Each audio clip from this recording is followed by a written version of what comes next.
Meet Emma Hurd, Sky News' very own African correspondent. Hailing from the UK, Hurd is currently residing in my hometown, Johannesburg. So what is it about this TV journalist that makes me tick?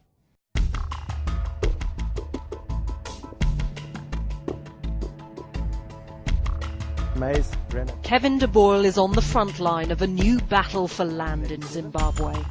So how many acres have you got left here? Nothing now. Absolutely nothing. They've taken everything. His farm has been seized by a local ZANU-PF official who's installed his own livestock in the outbuildings and sent his workers to live on the land. This is one of them, hiding his face from the camera. Kevin is surrounded now, and they're also trying to evict him from his home. Emma has a diploma in broadcast journalism as well as a degree in government and law, making her a real force to be reckoned with. Since taking up her position at Sky News in 1996 and her position as the African correspondent in 2008, Emma has reported from across the continent. Emma Hurd, Sky News, Cape Town. Emma Hurd, Sky News in the Western Cape. Emma Hurd, Sky News, Zaire. She is not shy of dancing with the devil as she went undercover in Zimbabwe for the 2008 election. The world finally witnessed the humanitarian crisis under Robert Mugabe. We want to give you a bit of a taste of what life is like in Zimbabwe at the moment. This is the second city, Bulawayo, and this is one of the familiar sights here, queues at the banks. One of the problems is that people are only allowed to get out 500 million Zimbabwean dollars at any one time, which is about £5, clearly not enough to buy even a day's food here, so they have to spend a lot of their time queuing. Another problem is the shortage of bread and food here, so there are pretty much queues outside all of the shops. People just struggling to survive in this country of 100,000% inflation and 80% unemployment. Her reports cause a stir, one that cannot be ignored, and there always seems to be repercussions after many of her exposés. She has been both the Sky News correspondent for the US and the Middle East. Her accolades in Africa have been just as honourable. She reported on the post-election violence in Kenya, child slavery in Ghana, and the 2010 Soccer World Cup.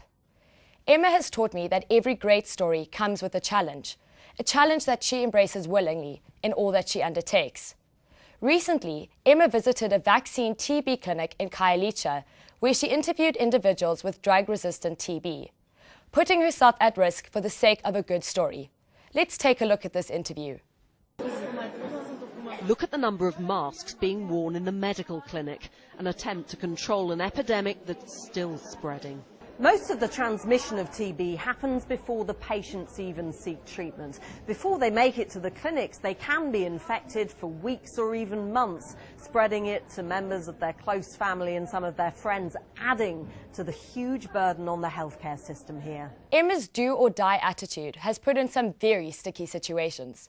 I respect her immensely as a journalist and as an individual who attacks the world hands-on to uncover its deepest secrets. She covered troops in Kuwait who were forced to wear gas masks. Not only was she in an incredibly dangerous place where gas attacks were rife, but she had to report with a gas mask on. Let's take a look. They are told to don masks, as here you can see, putting the mask on and putting on a suit, a protective suit. Now, when they shout gas, gas, gas, it serves two purposes. It warns those around you that there is the possibility of a gas attack. It also clears the inside of the respirator, the gas mask, of any chemical or gas that may be there. True dedication, I tell you. She's been nominated twice as Journalist of the Year by the Royal Television Society. Emma's reporting has reflected both change in Africa and provoked it. She is definitely leader of the broadcast journalism herd. Her informative reporting and fearless attitude have made the world notice and made her a true broadcast journalist that one day I could only ever hope to emulate.